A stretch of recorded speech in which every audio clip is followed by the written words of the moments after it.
أعوذ بالله من الشيطان الرجيم من همزه ونفخه ونفثه أمن يجيب المضطر إذا دعاه ويكشف السوء ويجعلكم خلفاء الأرض أإله مع الله قليلا ما تذكرون۔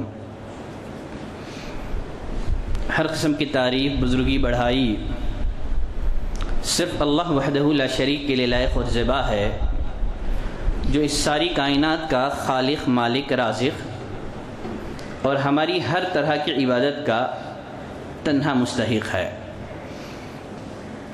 اللہ کی رحمتوں اور برکتوں کا نزول ہو اس دنیا میں بھیجے گئے فردن فردن سارے ہی انبیاء اکرام پر، خصوصیت کے ساتھ ہمارے اور آپ کے آخری نبی جناب محمد رسول اللہ صلی اللہ علیہ وسلم پر، جن کو اللہ نے ساری دنیا والوں کے لیے نبی اور رسول بنا کر کے مبعوث کیا۔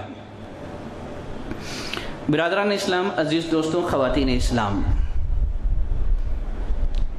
شیطانیت اور انسانیت کے درمیان روز اول سے جنگ جاری ہے اور قیامت تک جاری رہے گی۔ حالات زندہ قوموں پر آتی ہیں، مردہ قوموں سے کوئی ٹکراتا نہیں ہے۔ حالات چاہے جیسے بھی ہو، مصیبت چاہے جتنی ہی بڑی کیوں نہ ہو، حالات سے نمٹنے کے لیے، مصیبتوں کا مقابلہ کرنے کے لیے ہمارے پاس دو مضبوط ہتھیار موجود ہیں۔ ایک ہے قرآن مجید اور دوسرا نبی کریم صلی اللہ علیہ وسلم کی سنت اور آپ کی احادیث۔ لہٰذا ہم لوگوں کو چاہیے کہ ہر معاملے میں کتاب اور سنت کو پیش نظر رکھیں، کتاب اور سنت سے رہنمائی حاصل کرنے کی کوشش کریں۔ موجودہ حالات کے تناظر میں کتاب اور سنت کی تعلیمات کی روشنی میں ہمیں جو ہدایات ملتی ہیں، اس کا آج کی خطبہ جمعہ میں ہم لوگ جائزہ لینے کی کوشش کریں گے۔ موجودہ حالات میں ہماری سب سے پہلی ذمہ داری یہ ہے کہ اللہ سے اپنا تعلق مضبوط کریں، اللہ سے اپنا رشتہ استوار کریں، اس لیے کہ ہر قسم کی طاقت اور قوت کا محور اللہ تعالیٰ کی ذات ہے۔ اگر وہ چاہے تو پل بھر میں سب ٹھیک ہو جائے، حالات کو درست کر دے، اور وہ ہر چیز پر قادر ہے۔ اللہ نے فرمایا قُلِ اللَّهُمَّ مَالِكَ الْمُلْكِ تُؤْتِي الْمُلْكَ مَنْ تَشَاءُ وَتَنزِعُ الْمُلْكَ مِمَّنْ تَشَاءُ۔ اے نبی آپ کہہ دیجئے، اے اللہ تو جہانوں کا مالک ہے، جسے چاہتا ہے حکومت سے نوازتا ہے، جس سے چاہتا ہے حکومت سے محروم کر دیتا ہے، بادشاہت سے محروم کر دیتا ہے، جسے چاہتا ہے عزت دیتا ہے، جسے چاہتا ہے ذلیل کر دیتا ہے۔ ہر قسم کی بھلائی تیرے ہاتھ میں ہے اور تو ہر چیز پر قادر ہے۔ اگر ہم عزت کی زندگی چاہتے ہیں، اگر ہم چاہتے ہیں کہ اللہ کی مدد، نصرت، اس کی تائید ہمارے شامل حال رہیں، اس کے لیے ہمارے لیے ضروری ہے کہ ہم اللہ کے دین سے اپنا تعلق مضبوط کریں، اللہ تعالیٰ سے اپنا تعلق مضبوط کریں۔ عبداللہ بن عباس رضی اللہ تعالیٰ عنہ فرماتے ہیں، ایک دفعہ میں نبی کریم صلی اللہ علیہ وسلم کے پیچھے بیٹھا ہوا تھا سواری پر۔ آپ نے مجھ سے مخاطب ہو کر کے کہا، یا غلام انی اعلمک کلمات، اے لڑکے میں تمہیں کچھ مفید باتیں بتا رہا ہوں۔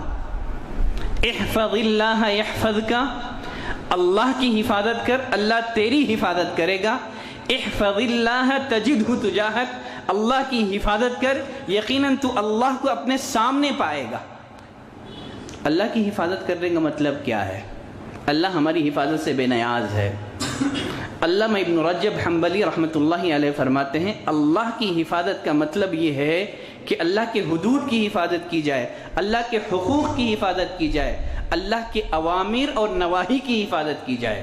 اللہ نے جن باتوں کا حکم دیا ہے اس کو بجا لایا جائے، اللہ نے جن باتوں سے روکا ہے اسے رکا جائے۔ فائدہ کیا ہوگا؟ اگر بندہ اللہ کے حقوق کی پاسداری کرے، اللہ کے حدود کی پاسداری کرے، یحفظک، اللہ تمہاری حفاظت کرے گا۔ اللہ کی حفاظت بندوں کو دو طرح سے حاصل ہوتی ہے۔ اللہ دو طرح سے اپنے بندوں کی حفاظت کرتا ہے۔ نمبر ایک، دنیاوی مصالح میں ان کی حفاظت کرتا ہے، ان کے جسم، ان کے جان کی حفاظت کرتا ہے، ان کے مال کی حفاظت کرتا ہے، ان کے آل اولاد کی حفاظت کرتا ہے۔ نمبر دو، ان کے دین اور ایمان کی حفاظت کرتا ہے۔ موت کے وقت انہیں ایمان پر خاتمہ نصیب کرتا ہے۔ اللہ کی حفاظت کرو، یقیناً اللہ تمہاری حفاظت کرے گا۔ اور دوسری نصیحت، اور ساتھ ہی کتاب اور سنت میں خصوصیت کے ساتھ ہمیں کچھ اعمال ہیں، کچھ عبادتیں ہیں جن کی ادائیگی کا ہمیں حکم دیا گیا ہے، خصوصیت کے ساتھ ان کی حفاظت کا ہمیں حکم دیا گیا ہے۔ جیسے نماز ہے، اللہ نے فرمایا حافظوا علی الصلوات والصلاۃ الوسطی، نمازوں کی حفاظت کرو، خاص طور پر جو درمیانی نماز ہے، عصر کی نماز ہے، اس کی حفاظت کرو۔ اللہ سے تعلق قائم کرنے کا سب سے مضبوط ذریعہ نماز ہے۔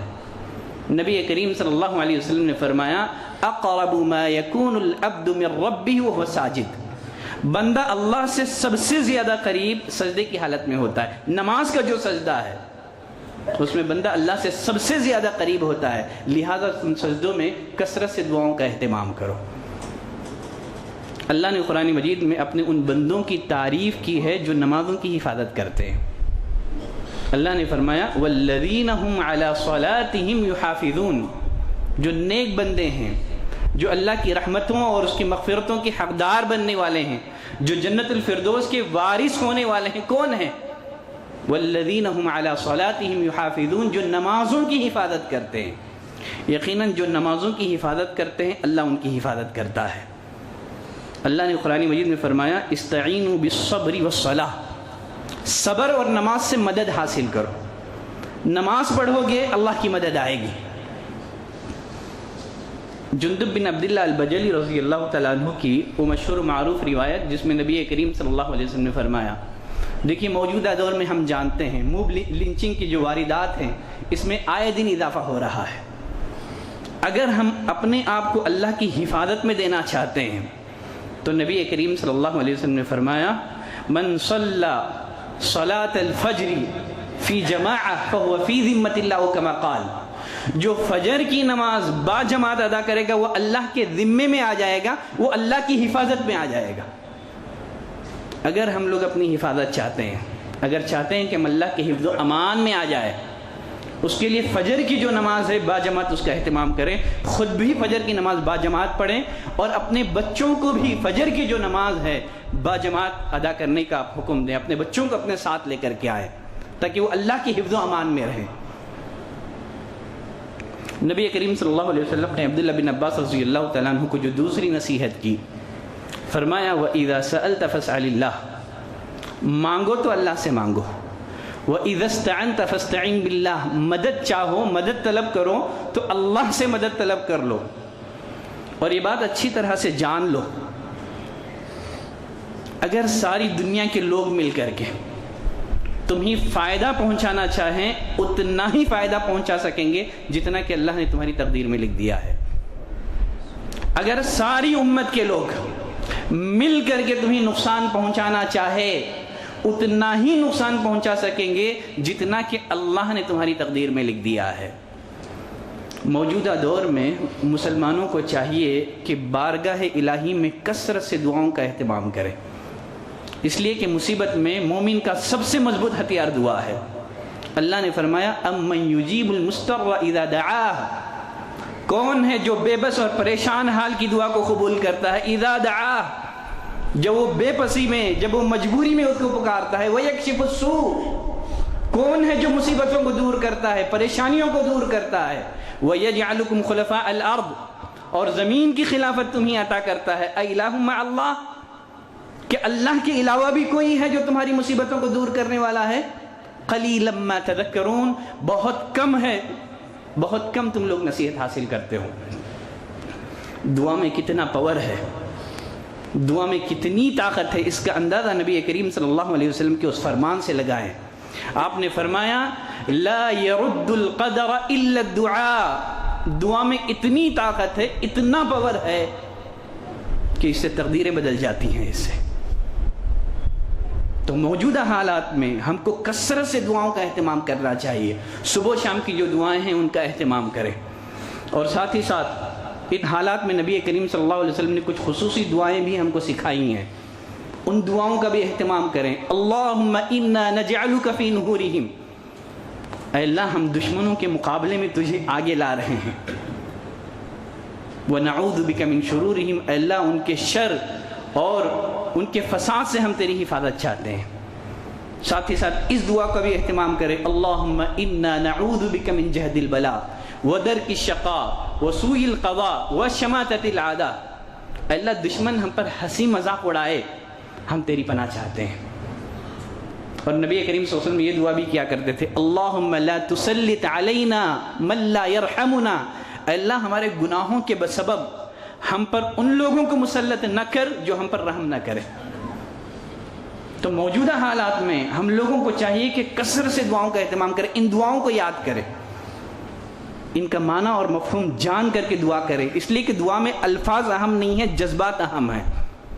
دعا کب دل سے نکلتی ہے؟ جب بندہ سمجھ کے دعائیہ کلمات کو اپنے زبان سے ادا کرتا ہے تو اس میں فیلنگ آتی ہے، اس میں جذبات آتے ہیں.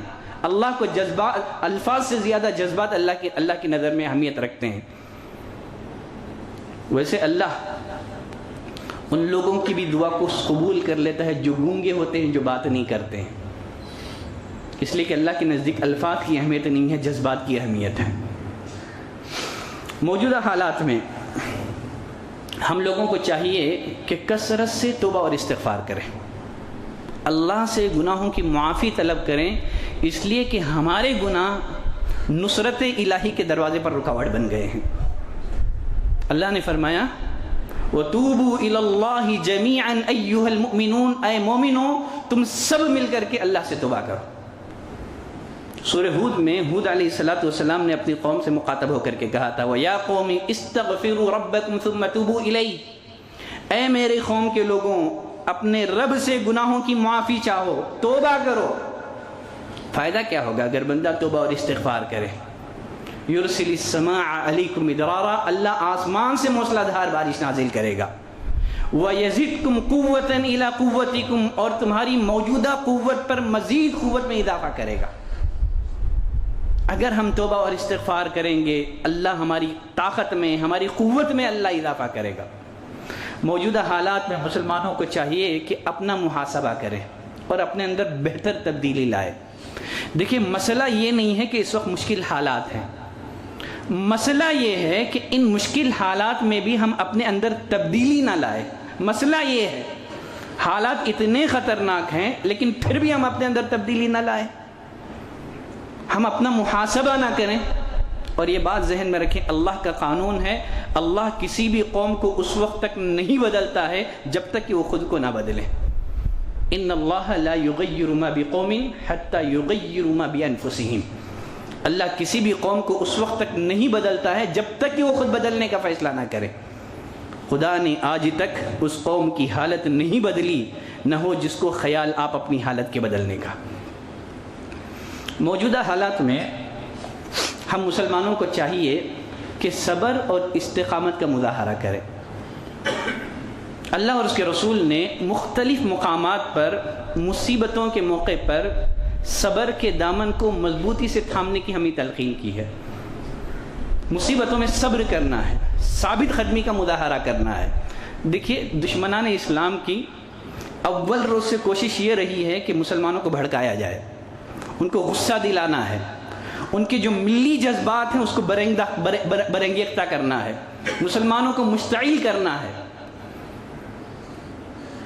اس لیے کہ جب مسلمان غصے میں آ جائیں گے، غصے سے بے قابو ہو کر کے جب کوئی غلط قدم اٹھائیں گے، مسلمانوں کو نقصان پہنچانے کا اچھا موقع انہیں ہاتھ لگ جائے گا.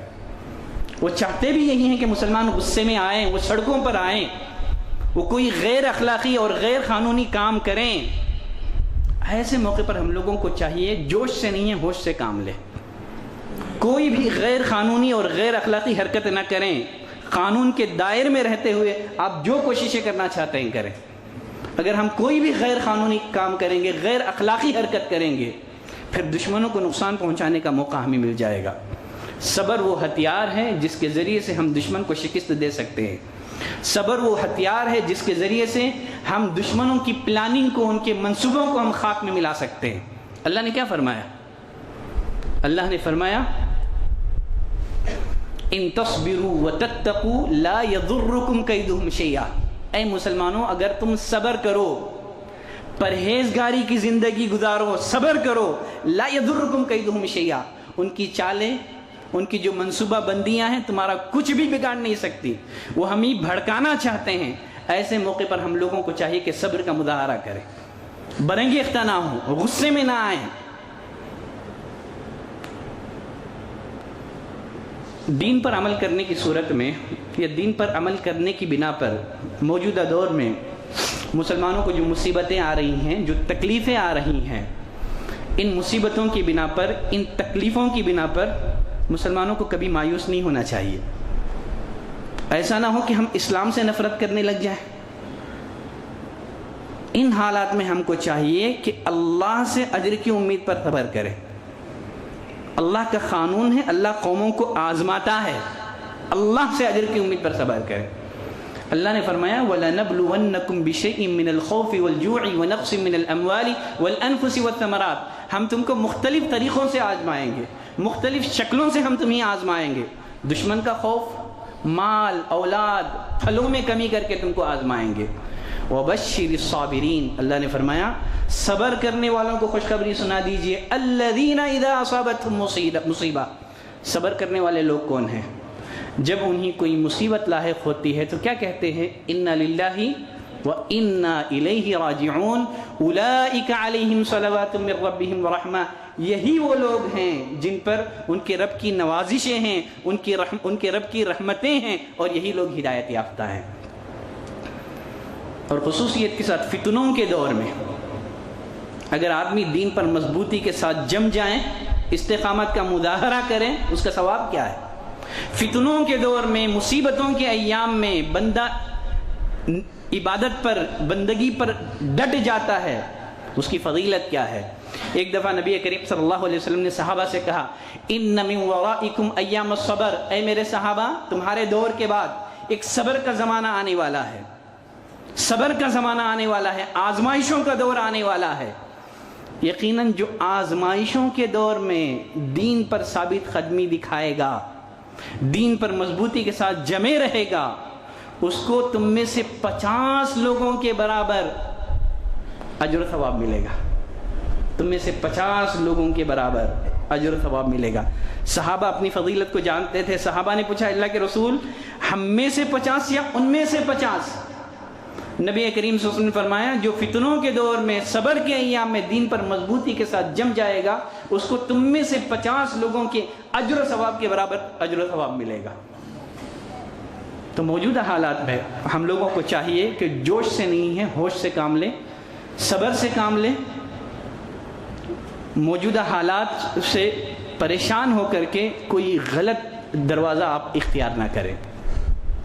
موجودہ حالات میں ہم لوگوں کو چاہیے کہ نبی کریم صلی اللہ علیہ وسلم کی سنت اور آپ کی سیرت سے رہنمائی لیں۔ اللہ نے نبی کریم صلی اللہ علیہ وسلم کی سیرت کو قیامت تک آنے والے سارے مسلمانوں کے لیے مشعل راہ بنایا ہے۔ دیکھیے ہندوستان کے جو موجودہ حالات ہیں نبی کریم صلی اللہ علیہ وسلم کے مکی دور کے حالات سے مشابہت رکھتے ہیں۔ مکی دور میں مسلمان اقلیت میں تھے، مائنارٹی میں تھے، ہندوستان میں بھی مسلمان اقلیت میں ہیں۔ مکی دور میں مسلمانوں کو کفار اور مشرکین کے ظلم اور ستم کا سامنا تھا، اور ہندوستان میں بھی مسلمانوں کو کفار اور مشرکین کی ظلم اور زیادتیوں کا سامنا ہے۔ اب ہم کو یہ دیکھنا ہوگا نبی کریم صلی اللہ علیہ وسلم نے مکی دور میں کن ایجنڈوں پر کام کیا ہے، مکی دور میں آپ کے ایجنڈے کیا تھے۔ اگر ہم نبی کریم صلی اللہ علیہ وسلم کی سیرت کا مطالعہ کریں تو ہمارے سامنے نبی کریم صلی اللہ علیہ وسلم کے مکی دور کے 3 ایجنڈے سمجھ میں آتے ہیں۔ مکی دور میں آپ کے 3 ایجنڈے تھے، پہلا دعوت، دوسرا وحدت، اور تیسرا خدمت خلق۔ پہلا دعوت، نبی کریم صلی اللہ علیہ وسلم نے مکی زندگی میں سب سے زیادہ زور آپ نے دعوت پر صرف کیا۔ کفار مشرکین کی، دشمنان اسلام کی تکلیفوں کے باوجود، ان کی ظلم اور زیادتی کے باوجود نبی کریم صلی اللہ علیہ وسلم نے اور آپ کے صحابہ نے جو دعوت کا جو مشن ہے اس کو جاری رکھا۔ نتیجہ کیا ہوا؟ نبی کریم صلی اللہ علیہ وسلم اور صحابہ کی دعوتی کوششوں کے نتیجے میں دھیرے دھیرے دھیرے دھیرے لوگ اسلام کے قافلے میں آتے چلے گئے، اسلام کو قوت ملی۔ عمر اسلام قبول کر لیے، مکی دور میں حمزہ اسلام قبول کر لیے رضی اللہ عنہم۔ ان کے اسلام لانے سے اسلام کو قوت ملی، اسلام کو غلبہ ملا۔ تو آپ نے مکی دور میں سب سے زیادہ زور دعوت پر دیا ہے۔ تو ہم کو بھی چاہیے کہ ہمارے اس ملک میں سب سے زیادہ ہم کو جس بات پر قوت صرف کرنی ہے وہ ہے دعوت۔ لیکن ہندوستان کے مسلمانوں نے یہ جو دعوت اللہ کا جو فارمولہ ہے اس کو بالکل نظر انداز کر دیا۔ اس معاملے میں ہندوستان کے مسلمان مجرمانہ غفلت کا شکار ہے۔ 950 سال مسلمانوں نے ہندوستان میں حکومت کی۔ اس دوران مسلمانوں نے کیا کام کیا؟ عمارت سازی تو کی لیکن شخصیت سازی نہیں کی۔ لال قلعہ تو انہوں نے تعمیر کیا، گول گنبد انہوں نے بنایا، تاج محل انہوں نے تعمیر کیا، ساری توجہ بلڈنگ سازی پر تھی، عمارت سازی پر تھی۔ اگر وہی توجہ ہندوستان میں جو بادشاہ ہیں اگر یہی توجہ شخصیت سازی پر دیتے، دعوت کا کام کرتے، غیر مسلموں کو اسلام کی دعوت دیتے، ہندوستان میں مسلمان آج اقلیت میں نہیں ہوتے تھے، ہندوستان میں مسلمان آج اکثریت میں ہوتے تھے۔ اگر وہی غلطی آج پھر سے ہم دہرائیں گے تو اس کا خمیازہ، اس کا برا انجام ہماری آنے والی نسل بھگتے گی۔ تو اسی لیے ہندوستان کے موجودہ حالات اس بات کا تقاضا کرتے ہیں کہ ہم بڑھ چڑھ کر کے دعوت و تبلیغ کا کام کریں، غیر مسلم کو اسلام کی دعوت دیں۔ دیکھیے 3 محاذ ایسے ہیں دعوت کے جن پر ہمیں کام کرنے کی ضرورت ہے، 3 میدان ایسے ہیں جن پر ہمیں کام کرنے کی ضرورت ہے۔ نمبر 1، مسلمانوں کی اصلاح میں ہم کو تیزی لانی ہے۔ نمبر 2، غیر مسلموں کو اسلام کی دعوت دینا ہے۔ نمبر 3، ان غلط فہمیوں کا ازالہ کرنا ہے جو دشمنان اسلام کی جانب سے اسلام کے تئیں کی جا رہی ہیں، جو اسلام کے بارے میں جو غلط فہمیاں پھیلائی جا رہی ہیں۔ ہماری ذمہ داری ہے کہ ہم ان غلط فہمیوں کا ازالہ کریں۔ تو مکی دور میں نبی کا پہلا ایجنڈا دعوت تھا، دوسرا ایجنڈا وحدت۔ مکی دور میں مسلمان کمزور تھے، وسائل سے محروم ضرور تھے، لیکن ان کا جو اتحاد تھا، ان کی جو یونٹی تھی وہ مثالی تھی وہ۔ لیکن ہندوستان کے مسلمانوں کو ان کے آپسی اختلاف نے کمزور کر دیا ہے، بے وزن کر دیا ہے۔ انتخابات کے موقعوں پر مسلمانوں کے ووٹوں کی تقسیم ایک ایسی حقیقت ہے جس کا اعتراف سب کو بھی ہے۔ فرقہ پرست طاقتوں کی کامیابی کا راز مسلمانوں کی ووٹوں کی تقسیم کے مرہون منت ہے۔ کم از کم مسلمانوں کو چاہیے دینی اتحاد نہ صحیح ملی اتحاد اپنے صفوں میں قائم کرے۔ جیسے لاش خطبہ جمعہ میں نے مثالیں دی تھی، کم از کم ملی اتحاد۔ جیسے انتخابات کے جب ایام قریب آتے ہیں مسلمانوں کی طرف سے کچھ کوششیں ہوتی ہیں اتحاد کی، اتفاق کی۔ جیسے انتخاب ختم ہوتا ہے پھر سے مسلمان خواب غفلت میں چلے جاتے ہیں۔ یہ جو اتحاد کی، اتفاق کی جو کوششیں ہیں یہ جاری رہنی چاہیے۔ ایسا نہیں ہے کہ پھر 4 سال کے بعد جب انتخابات کے ایام جب قریب آئے پھر سے ہم یونٹی کے لیے کوشش کریں، اتحاد اور اتفاق کی کوششیں کریں۔ تو نبی کریم صلی اللہ علیہ وسلم نے مکی دور میں وحدت پر بہت زیادہ آپ نے توجہ دیا۔ تیسرا ایجنڈا مکی دور میں کیا تھا؟ خدمت خلق، لوگوں کی خدمت کرنا، چاہے مسلمان ہو کہ غیر مسلم، بلا لحاظ مذہب اور ملت لوگوں کی خدمت کرنا۔ نبی کریم صلی اللہ علیہ وسلم نے مکی دور میں خدمت خلق کو اپنا شعار بنایا۔ آپ لوگوں کی خدمت کر کے، لوگوں کی ضرورتیں پورا کر کے آپ ان کے دلوں کو جیت سکتے ہیں۔ دیکھیے عیسائی، عیسائی حضرات اس فارمولے پر عمل کر کے کامیاب ہے، لیکن مسلمانوں کے پاس خدمت خلق کی کوئی کوششیں نہیں ہیں۔ تو ہندوستان میں اگر ہم لوگ سکون کی زندگی گزارنا چاہتے ہیں، ہم لوگوں کو چاہیے کہ خدمت خلق کریں، لوگوں کی ضرورتوں کو پورا کریں۔ جب نبی کریم صلی اللہ علیہ وسلم پر جب پہلی وحی آئی، اب پریشان ہو کر کے گھر لوٹے، سیدہ عائشہ نے کیا تسلی دی؟ سیدہ خدیجہ رضی اللہ تعالیٰ عنہ نے کیا تسلی دی؟ کلا واللہ ما یخزیک اللہ ابدا، اے میرے سرتاج، اللہ آپ کو رسوا نہیں کرے گا، اللہ آپ کو بے یار و مددگار نہیں چھوڑے گا۔ کیوں؟ اس لیے کہ آپ صلہ رحمی کرتے ہیں، آپ بے سہاروں کا بوجھ اٹھاتے ہیں، آپ تنگ دستوں کی مدد کرتے ہیں، آپ مہمان نوازی کرتے ہیں. تو ہندوستان کے موجودہ حالات اس بات کا تقاضا کرتے ہیں کہ ہم خدمت خلق کریں، لوگوں کی خدمت کریں، چاہے مسلمان ہو کہ غیر مسلم. مدنی دور کا واقعہ، ایک یہودی لڑکا بیمار ہو گیا. نبی کریم صلی اللہ علیہ وسلم اس کی عیادت کو تشریف لے گئے. آپ نے اس کی عیادت کی، لڑکا یہودی ہے. فائدہ کیا ہوا؟ آپ نے اسے اسلام کی دعوت دی، بچہ باپ کو دیکھنے لگا. باپ نے کہا اطاع ابا القاسم، پڑھ لے کلمہ، مسلمان ہو جا. اللہ اکبر. تو خدمت خلق سے دعوت کے لیے راستے نکلتے ہیں. اگر ہم لوگوں کا دل جیتنا چاہتے ہیں، حتیٰ کہ اللہ نے زکوٰۃ میں، زکوٰۃ کن لوگوں کو دی جائے؟ فرمایا کہ وَلِلْمُؤَلَّفَةِ قُلُوبُهُمْ، تالیف قلب کے لیے. غیر مسلموں کو دو. اگر تمہیں لگتا ہے اگر ہم ان کو زکوٰۃ دیں گے وہ اسلام کی طرف مائل ہو جائیں گے، یا اسلام کے تئیں ان کی جو دشمنی ہے اس میں کمی آئے گی، ختم ہو جائے گی، زکوٰۃ دو. تو موجودہ حالات اس بات کا تقاضا کرتے ہیں کہ ہم خدمت خلق میں بڑھ چڑھ کر کے حصہ لیں. اور ہندوستان کے موجودہ حالات، ہماری ذمہ داری یہ ہے کہ آج بھی ہندوستان میں لاکھوں انصاف پسند غیر مسلم ہیں، بڑی تعداد میں غیر مسلم ہیں جو تعصب کو پسند نہیں کرتے ہیں، جو امتیاز کو پسند نہیں کرتے ہیں. ہم لوگوں کو چاہیے کہ ایسے غیر مسلموں کو ساتھ لے کر کے ملک کے ہر شہر میں پیام انسانیت کی تحریک چلائیں، ان کو ساتھ لیں، ان کو اپنے اعتماد علم میں لیں.